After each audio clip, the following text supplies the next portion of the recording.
Welcome back to our channel. അപ്പോൾ നമ്മുടെ ചാനലിലെ പുതിയൊരു വീഡിയോയിലേക്ക് എല്ലാവർക്കും സ്വാഗതം. ഇന്നത്തെ വീഡിയോയ്ക്ക് അങ്ങനെ ഇൻട്രോ ഒന്നും എടുക്കാൻ പറ്റിയില്ല കേട്ടോ. കാരണം വേറെ ഒന്നുമല്ല, പെട്ടെന്നുള്ളൊരു തീരുമാനമായിരുന്നു. ഞാൻ എൻ്റെ ഒരു ഷോർട്ട് വീഡിയോയിൽ പറഞ്ഞിട്ടുണ്ടായിരുന്നു കേട്ടോ. പെട്ടെന്ന് ബിരിയാണി കഴിക്കാൻ ഒരു ആഗ്രഹം, അങ്ങനെ അതിന് വേണ്ടിയിട്ട് കുറച്ച് സാധനങ്ങളൊക്കെ മേടിച്ച് പെട്ടെന്നൊരു ബിരിയാണി ഉണ്ടാക്കലായിരുന്നു. പെട്ടെന്നെന്ന് പറയുമ്പോഴത്തേക്ക് ഇത് ഉണ്ടാക്കിയെടുക്കാനായിട്ട് നല്ല ടൈം എടുത്തിട്ടുണ്ടായിരുന്നു. പിന്നെ വീഡിയോസ് ഒന്നും അതിൻ്റെ കൂടെ നിന്ന് എടുക്കാൻ പറ്റില്ല കേട്ടോ. സ്റ്റാൻഡ് വെച്ചിട്ടാണ് വീഡിയോസ് എടുക്കുന്നതെങ്കിൽ അപ്പോൾ അതിൻ്റെ കൂടെയും കൂടി നിൽക്കുമ്പോഴത്തേക്കുണ്ടല്ലോ ടൈം കുറേ പോവും. അതുകൊണ്ട് ഞാൻ കുറച്ച് ഭാഗങ്ങൾ മാത്രമേ എടുത്തിട്ടുണ്ടായിരുന്നുള്ളൂ. അങ്ങനെ ചോറൊക്കെ ഞങ്ങൾ ആദ്യം തന്നെ സെറ്റാക്കി വെച്ചിട്ടുണ്ടായിരുന്നു. പിന്നെ അതിൻ്റെ അകത്തൊക്കെ ഇടാൻ വേണ്ടിയിട്ട് ഡ്രൈ ഫ്രൂട്ട്സ് മീൻസ് എന്താണ് നമ്മൾ ഈ കിസ്മിസ് ഒക്കെ ഇല്ലേ, ഡ്രൈ ഫ്രൂട്ട്സ് എന്നാട്ടോ വായി വന്നത്, അതൊക്കെ വറുത്ത് വെച്ചു. ഫൈനലി ഇതാണ്ട് ബിരിയാണി റെഡി ആയിട്ടുണ്ട്. ഇത് നല്ല ഡീറ്റെയിൽ ആയിട്ട് എടുക്കണമെന്നൊക്കെ ഉണ്ടായിരുന്നു കേട്ടോ. സമയവും വൈകി പോയി, പിന്നെ ഒന്നും നടന്നില്ല. അപ്പോൾ ഇത് ഞാൻ ഒറ്റയ്ക്ക് ഉണ്ടാക്കിയ ബിരിയാണിയാണ്. അങ്ങനെ കുറേ നാൾക്ക് ശേഷമാണ് ബിരിയാണി ട്രൈ ചെയ്ത് നോക്കുന്നത്. ഇതിന് മുന്നേ പണ്ട് എപ്പോഴോ ബിരിയാണി വെച്ചതാണ്, പിന്നെ അതിന് ശേഷം ഇപ്പോഴാണ് വെക്കുന്നത്. അങ്ങനെ എല്ലാം സക്സസ് ആയി വന്നു. ഈ മല്ലിയിലേക്ക് ഇട്ടപ്പോഴത്തേക്കുണ്ടല്ലോ നല്ല മണമൊക്കെ വരുന്നുണ്ടായിരുന്നു. അങ്ങനെ ഫൈനലി ബിരിയാണി റെഡിയായി കഴിഞ്ഞിട്ടുണ്ട് കേട്ടോ. കുറേ ടൈം എടുത്തിട്ടുണ്ടായിരുന്നു ഞാൻ ഇന്ന് റെഡിയാക്കി എടുക്കാൻ വേണ്ടിയിട്ട്. ഞാൻ പറഞ്ഞു ഇതെല്ലാം ഒറ്റയ്ക്ക് ഞാൻ തന്നെ ചെയ്തോളാണ്. പപ്പടം വറുത്തു, പിന്നെ അതുപോലെ നമ്മൾ ചിക്കൻ ഫ്രൈ ചെയ്തിട്ടാട്ടോ ഈ ഒരു ബിരിയാണി റെഡിയാക്കി എടുത്തത്. പിന്നെ എന്താ ചെയ്തത്, സലാഡ് ഉണ്ടാക്കി, എല്ലാം ചെയ്ത് എല്ലാവരും കഴിക്കാനായിട്ട് വിളിച്ചു. അങ്ങനെ ഓരോരുത്തരായിട്ട് കഴിക്കാനിരിക്കുകയാണ്. അങ്ങനെ അമ്മേനടുത്ത് ഞാൻ ചോദിച്ചു എങ്ങനെ ഉണ്ടായിരുന്നു. അപ്പോൾ അമ്മൂന് കൊള്ളാന്നൊക്കെ പറഞ്ഞു. എന്തായാലും കുറ്റമൊന്നും ആടവായിന്ന് കേട്ടില്ല കേട്ടോ. നല്ലതാണെന്നാണ് എല്ലാവരും പറഞ്ഞിട്ടുണ്ടായിരുന്നത്. പിന്നെ ചിക്കൻ ഫ്രൈ ചെയ്തിട്ട് ബിരിയാണി ഉണ്ടാക്കണമെന്നായിരുന്നു കേട്ടോ എൻ്റെ മുന്നത്തെ പ്ലാൻ. ആദ്യം ഞാനൊരു വീഡിയോ കണ്ടത് ഫ്രൈ ചെയ്യാതെ ഈ ബിരിയാണി ആക്കി എടുക്കുന്നതാണ്. പിന്നെയാണ് എൻ്റെ മൈൻഡിലോട്ട് വന്നത് ഫ്രൈ ചെയ്തിട്ട് എടുത്താൽ നല്ലതായിരിക്കത്തില്ലെന്ന്. ഇനി ഓരോരുത്തരുടെ അഭിപ്രായം കേൾക്കാം കേട്ടോ. ഉണ്ണിക്കുട്ട എങ്ങനെയുണ്ട് എൻ്റെ കുക്കിംഗ്? ആദ്യമല്ലേ സ്നേഹ എല്ലാവർക്കും ഇഷ്ടമായില്ല, അപ്പൊ അത്ര നല്ല കുക്കിംഗ് ആണെന്ന് അർത്ഥം. അങ്ങനെ പിന്നെ എല്ലാവരും ഫുഡൊക്കെ കഴിച്ചു. അവർ പറയുന്ന കേൾക്കുമ്പോൾ തോന്നി ഞാൻ പറഞ്ഞു പറയിപ്പിച്ചാണെന്ന് ഫുഡ് എങ്ങനെ ഉണ്ടായിരുന്നു. ഞാൻ അവരോട് പറഞ്ഞിട്ടുണ്ടായിരുന്നു കേട്ടോ. ക്യാമറ ഓണാക്കാൻ പോവാണ്, എല്ലാവരും നല്ല അഭിപ്രായങ്ങൾ മാത്രം പറയാമെന്ന് പറഞ്ഞിട്ടുണ്ടായിരുന്നേ. പിന്നെ ഫുഡൊക്കെ കഴിച്ച് കഴിഞ്ഞു. പിന്നെ വൈകുന്നേരം നമ്മൾ ലാസിയും കുണിക്കൊക്കെ തുറന്നു വിട്ടിട്ടുണ്ടായിരുന്നേ. ഇതിപ്പോൾ നമ്മുടെ മുറ്റത്ത് ഇൻ്റർലോക്കൊക്കെ കിട്ടിയിട്ടുണ്ടായിരുന്നു. അപ്പോൾ ഇതിൻ്റെ ഒരു ഡീറ്റെയിൽഡ് ലോങ് വീഡിയോ നമ്മുടെ ചാനലിൽ ഉടനെ വരുന്നതാണ്. അപ്പോൾ ബാക്കി വിശേഷങ്ങളൊക്കെ അവിടെ കാണാം. അങ്ങനെ അവർക്ക് ഫുഡ് കൊടുത്തു കഴിഞ്ഞു. ഇനി എനിക്കൊരു മെയിൻ പരിപാടി ചെയ്ത് തീർക്കാനുണ്ട്. ഒരു ടോപ്പിന് സിബ് അറ്റാച്ച് ചെയ്യണം. അപ്പോൾ ഞാൻ ഓൾറെഡി എൻ്റെ സ്റ്റിച്ചിങ് വീഡിയോ അല്ല, കട്ടിങ് വീഡിയോ നമ്മുടെ ചാനലിൽ ഇട്ടിട്ടുണ്ട്. അപ്പോൾ അതിൻ്റെ സിബ് ഇന്ന് അറ്റാച്ച് ചെയ്യുന്നതാണ് ഇനി അടുത്ത പരിപാടി. അപ്പം ഞാൻ നേരെ പിന്നെ അവർക്ക് ഫുഡ് കൊടുത്തതിന് ശേഷം നേരെ അത് ചെയ്യാനായിട്ട് കയറി കേട്ടോ. അപ്പോൾ എങ്ങനെയാണ് ഒരു ഡ്രസ്സിൽ ഇൻവിസിബിൾ ആയിട്ടുള്ള സിബ് അറ്റാച്ച് ചെയ്യുന്നതെന്നാണ് കേട്ടോ നോക്കുന്നത്. അപ്പോൾ അതിന് വേണ്ടിയിട്ട് ഞാൻ ദാണ്ടെ സ്ലിറ്റഡ് ആയിട്ടുള്ള ഒരു ടോപ്പാണ് എടുത്തേക്കുന്നത്. ഇതാട്ടോ ബ്ലാക്ക് കളറ് ഇൻവിസിബിൾ ആയിട്ടുള്ള സിബും മേടിച്ചിട്ടുണ്ട്. ഇനി ഇതെങ്ങനെയാണ് അറ്റാച്ച് ചെയ്യുന്നതെന്ന് നോക്കാം. അതിന് വേണ്ടിയിട്ട് ആദ്യം തന്നെ നമ്മൾ ഈ ഒരു ടോപ്പ് നിവർത്തിയിട്ടിട്ട് അതിനെ നല്ല വശം എടുക്കുക.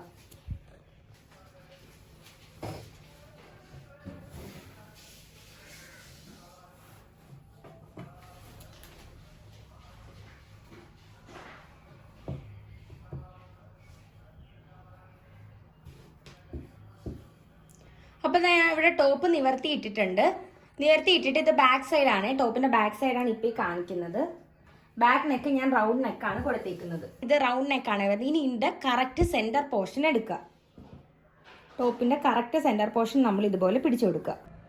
അപ്പോൾ നമ്മൾ ടോപ്പ് ഇതുപോലെ മടക്കിയിട്ടതിന് ശേഷം സെൻറ്റർ പോർഷൻ ഇതുപോലെ മാർക്ക് ചെയ്ത് കൊടുക്കുക. അപ്പോൾ മാർക്ക് ചെയ്ത് കൊടുക്കുമ്പോഴത്തേക്ക് നമുക്ക് വേസ്റ്റ് പാർട്ട് എത്ര വരുന്നത് നോക്കുക. എനിക്കിവിടെ നിന്നാണ്ട് ഒരു 13.5 ഇഞ്ചാണ് കേട്ടോ വരുന്നത്. അപ്പോൾ 13.5 ഇഞ്ചാണ് വരുന്നത്. അപ്പം ഞാൻ ജസ്റ്റ് ഒന്ന് മാർക്ക് ചെയ്ത് കൊടുത്തിട്ടുണ്ട്. സെൻറ്ററിൽ കൂടെ ജസ്റ്റ് ചോക്ക് വെച്ചിട്ട് മാർക്ക് ചെയ്ത് കൊടുക്കുക. അപ്പോൾ വേണ്ടേ, ഇതാണ് നമ്മുടെ സിബ് വരുന്നത്. ഈ സിബ് എങ്ങനെ അറ്റാച്ച് ചെയ്യുന്നതെന്ന് ഞാൻ ജസ്റ്റ് വെച്ച് കാണിച്ചു തരാം.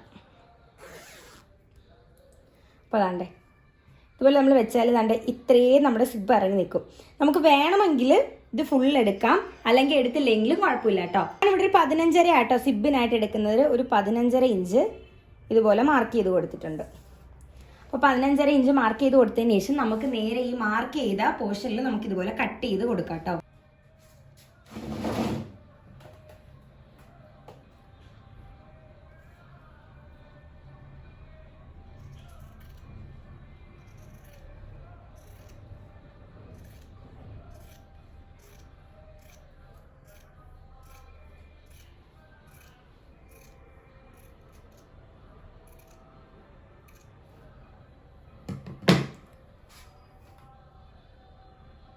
അപ്പോൾ കട്ട് ചെയ്ത് എടുത്തിട്ടുണ്ട്. കട്ട് ചെയ്തെടുക്കുമ്പോഴത്തേക്കാണ് നമുക്ക് ഇതുപോലെ ഓപ്പൺ ആയി കിട്ടും.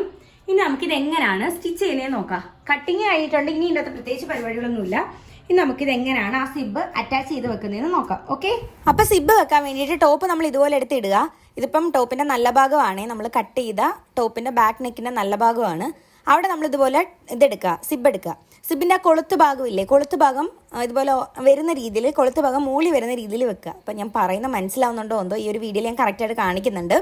സിബ് ഇതുപോലെ മുകളിൽ വെച്ച് കൊടുക്കുക, ജസ്റ്റ് വെച്ച് കൊടുക്കുക, അതുപോലെ വെക്കുക. അതായത് നമ്മൾ ആ മുകളിലെ കഴുത്തിൻ്റെ ഭാഗത്ത് സിബ് താഴോട്ട് വരുന്ന രീതിയിൽ കറക്റ്റ് വെച്ച് കൊടുത്തതിന് ശേഷം ഞാൻ സിബ് ഫുൾ ഓപ്പൺ ചെയ്തിട്ടുണ്ട് കേട്ടോ. എന്നിട്ട് ചെറുതായിട്ടൊന്ന് ട്വിസ്റ്റ് ചെയ്ത് കൊടുക്കണം. മുകളിൽ ഞാൻ കൈ കൊണ്ട് കാണിക്കുന്നുണ്ടല്ലേ, ട്വിസ്റ്റ് ചെയ്ത് കൊടുക്കുക. ട്വിസ്റ്റ് ചെയ്ത് കൊടുക്കുമ്പോഴത്തേക്ക് ആ ഒരു സിബ് അടയുന്ന ഭാഗം അപ്പുറത്തെ സൈഡിലും പോവും, ആ ഒരു തുണിയുള്ള ഭാഗം നമ്മുടെ കട്ട് ചെയ്ത ഭാഗത്തും വരും. അങ്ങനെ ഇതുപോലെ ട്വിസ്റ്റ് ചെയ്ത് കൊടുത്തതിന് ശേഷം വീഡിയോയിൽ ക്ലിയർ ആയിട്ട് കാണുന്നുണ്ടോ, അതിന് ശേഷം പിൻ വെച്ചിട്ട് ഇതുപോലെ സെക്യൂർ ചെയ്തെടുക്കുക. സൈഡിൽ ചേർന്ന്, അതായത് കട്ട് വരുന്ന ഭാഗത്ത് തന്നെ സിബ് ഇരിക്കുന്ന രീതിയിൽ വെച്ച് കൊടുത്തതിന് ശേഷം നമ്മൾ ഫുൾ പിൻ ചെയ്ത് കൊടുക്കുക. ഈ പിൻ ചെയ്ത് കൊടുക്കുന്നത് എന്തിനാന്ന് വെച്ചാൽ നമ്മൾ സ്റ്റിച്ച് ചെയ്യുന്ന സമയത്ത് നീങ്ങി പോകാതിരിക്കാൻ വേണ്ടിയിട്ടാണ് നമ്മൾ ഇതുപോലെ പിൻ ചെയ്ത് കൊടുക്കുന്നത്. അതുപോലെ താഴെ വരെ ഇതുപോലെ പിൻ ചെയ്ത് കൊടുക്കുക. അപ്പോൾ ഞാൻ കാണിച്ചത് നിങ്ങൾക്ക് മനസ്സിലായി എന്ന് വിചാരിക്കുന്നു.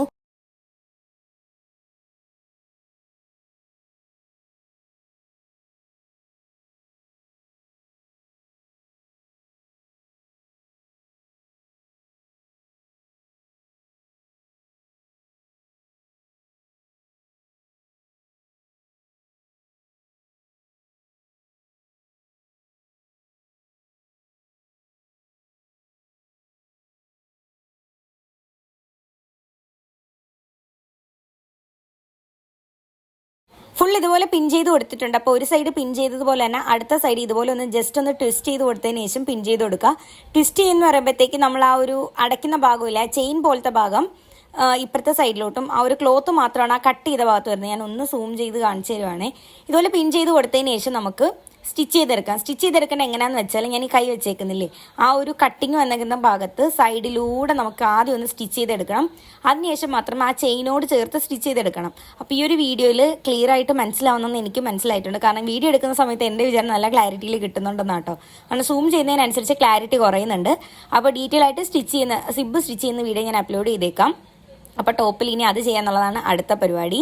അപ്പോഴും ചെയ്യുന്ന സമയത്ത് സൂക്ഷിച്ച് ചെയ്യണം. കാരണം എൻ്റെ ഇതുപോലെ ഉണ്ടല്ലോ, മിഷീൻ്റെ സൂചി ഒടിഞ്ഞു പോയിട്ടുണ്ടായിരുന്നു. കാരണം സ്റ്റിച്ച് ചെയ്യുന്ന സമയത്ത് ഈ ഒരു മുട്ട് സൂചി കുത്തി കയറിയിട്ട് സൂചി ഇങ്ങനെ ടപ്പേന്ന് പറഞ്ഞിട്ട് പൊട്ടിപ്പോയിട്ടുണ്ടായിരുന്നു കേട്ടോ. പിന്നെ സൂചി മാറ്റി, പിന്നെ വേറെ സൂചിയൊക്കെ ഇട്ടതിന് ശേഷമാണ് സ്റ്റിച്ച് ചെയ്തെടുക്കുന്നത്. ഫുള്ള് കൊളായി പോയി തന്നെ പറയട്ടെ. ഞാൻ ഡീറ്റെയിൽ ആയിട്ട് എടുക്കണമെന്ന് തന്നെ വിചാരിച്ചു. പിന്നെ സൂചിയൊക്കെ പോയി കഴിഞ്ഞതിന് ശേഷം പിന്നെ എനിക്ക് മൊത്തത്തിൽ മൂടുകയും, അതുകൊണ്ട് തന്നെ സ്പീഡിനാണ് വീഡിയോ ഒക്കെ എടുത്തിട്ടുണ്ടായിരുന്നത്. അങ്ങനെ പിന്നൊക്കെ മാറ്റി ഇതുപോലെ സൈഡിലൂടെ ഒന്ന് സ്റ്റിച്ച് ചെയ്തെടുക്കുക. അതിന് ശേഷം നേരെ ചേർത്തും സ്റ്റിച്ച് ചെയ്തെടുക്കുക. അപ്പം ഞാനിത് ഡീറ്റെയിൽ ആയിട്ട് വീഡിയോ അപ്ലോഡ് ചെയ്യുന്നാലേ മനസ്സിലാവത്തുള്ളൂ. ഇതിപ്പോൾ ഞാനൊരു ട്യൂട്ടോറിയൽ വീഡിയോ കണക്ക് ചെയ്തതല്ല. ഞാൻ എടുക്കുന്ന സമയത്ത്, അതായത് സ്റ്റിച്ച് ചെയ്യുന്ന സമയത്ത് ജസ്റ്റ് വീഡിയോ എടുത്തതേ ഉള്ളൂ. അപ്പോൾ ട്യൂട്ടോറിയൽ വീഡിയോ ആയിട്ട് പിന്നെ അപ്ലോഡ് ചെയ്തേക്കാമേ. ഈ ഒരു ടോപ്പിന്റെ കട്ടിംഗ് വീഡിയോ ഞാൻ നമ്മുടെ ചാനലിൽ അപ്ലോഡ് ചെയ്തിട്ടുണ്ട്. പക്ഷേ സ്റ്റിച്ചിങ് വീഡിയോ ഞാൻ എടുത്തില്ല. ട്യൂട്ടോറിയൽ ആയിട്ടുള്ള വീഡിയോ കറക്റ്റായിട്ട് എടുത്തിട്ടല്ലേ കാര്യമുള്ളൂ. അതുകൊണ്ടാണ് ഞാനത് അപ്ലോഡ് ചെയ്യാൻ. ഞാൻ കറക്റ്റായിട്ട് വീഡിയോസ് ഒന്നും എടുത്തിട്ടില്ല. പിന്നെ ജസ്റ്റ് സിബ് അറ്റാച്ച് ചെയ്യുന്നത് ട്യൂട്ടോറിയലായിട്ട് ചെയ്യുന്നത്, പക്ഷേ അത് നടന്നില്ല. സൂചി ഒടിഞ്ഞു പോയപ്പോഴത്തേക്ക് പിന്നെ അത് മാറ്റാൻ നിന്നു. എൻ്റെ കയ്യിലൊരു സൂചി ഉണ്ടായിരുന്നല്ലോ കേട്ടോ. പിന്നെ അത് മേടിച്ചിട്ട് രണ്ടാമത് ഞാൻ ചെയ്തതാണ്. അതുകൊണ്ട് തന്നെ പിന്നെ വീഡിയോസ് ഒന്നും എടുക്കാനായിട്ടൊരു മൈൻഡൊന്നും പോയില്ല. പിന്നെ വിചാരിച്ചു പിന്നെ ഒരു ടോപ്പിൽ എനിക്ക് ചെയ്യാനായിട്ടുണ്ട്. അപ്പോഴത് ചെയ്യുന്ന സമയത്ത് ഞാൻ കറക്റ്റായിട്ട് ഇതിൻ്റെ ട്യൂട്ടോറിയൽ വീഡിയോ അപ്ലോഡ് ചെയ്യാം കേട്ടോ. ആദ്യമൊക്കെ വിചാരിച്ചിട്ട് ഈ സിബ് ചെയ്യുന്നത് കുറച്ച് പാടുള്ള പണിയാണെന്നാണ് വിചാരിച്ചത്. ചെയ്തു വന്നപ്പോഴത്തേക്ക് വലിയ കുഴപ്പമില്ല. കാരണം നമ്മൾ ശ്രദ്ധിച്ച് ചെയ്തെടുത്താൽ കറക്റ്റായിട്ടാവും. ഇതിനു മുന്നേ ഞാൻ ആദ്യമായിട്ട് സ്റ്റിച്ചിങ് ഒക്കെ പഠിക്കുന്നതിന് മുന്നേ ഒരു ടോപ്പിൽ സിബ് ചെയ്ത് നോക്കിയിട്ടുണ്ടായിരുന്നു. പക്ഷേ ഉണ്ടല്ലോ, അന്ന് ഫുൾ എനിക്ക് പണി കിട്ടി.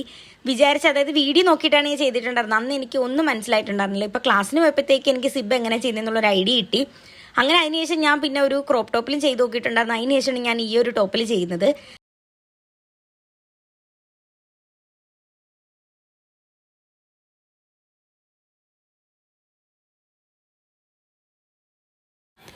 അങ്ങനെ ഒരു സൈഡിലെ സിബെല്ലാം അടിച്ചു കഴിഞ്ഞതിന് ശേഷം അടുത്ത സൈഡ് ഞാനത് സ്പീഡ് കൂട്ടി വീഡിയോ എടുക്കുകയാണ് കേട്ടോ. ആദ്യം ഒന്ന് സൈഡിലൂടെ സ്റ്റിച്ച് ചെയ്തെടുക്കുക. അതിന് ശേഷം നേരെ സിബിനോട് ചേർത്തും കൂടി സ്റ്റിച്ച് ചെയ്തെടുക്കുക. ശ്രദ്ധിച്ച് സ്റ്റിച്ച് ചെയ്തെടുക്കണം, അല്ലെങ്കിൽ നേരത്തെ പണി കിട്ടിയതുപോലെ നല്ല രീതിയിൽ പണി കിട്ടാൻ ചാൻസ് ഉണ്ട്. അങ്ങനെ ഫൈനലി ഇതാണ്ടേ ടോപ്പിൽ നമ്മൾ സിബ് അറ്റാച്ച് ചെയ്ത് കഴിഞ്ഞിട്ടുണ്ട്. ഇത് സിബ് വെച്ച് കഴിഞ്ഞതിന് ശേഷമുള്ള ലുക്കാട്ടോ. ഫുള്ള് ഞാൻ പറഞ്ഞില്ലേ, വീഡിയോ എടുക്കാനേ പറ്റിയിട്ടുണ്ടായിരുന്നില്ല. അപ്പോൾ ഇത് ഇട്ട വീഡിയോസ് ഒന്നും കിടപ്പില്ല. ഞാൻ ഫൈനൽ ഒന്ന് കാണിച്ചെന്നേ ഉള്ളൂ. ഇതേപോലെ നമുക്ക് സിബ് പിടിച്ചിടാൻ പറ്റും. ഇൻവിസിബിൾ സിബാണ് കേട്ടോ ഇതിന് വേണ്ടിയിട്ട് മേടിക്കേണ്ടത്.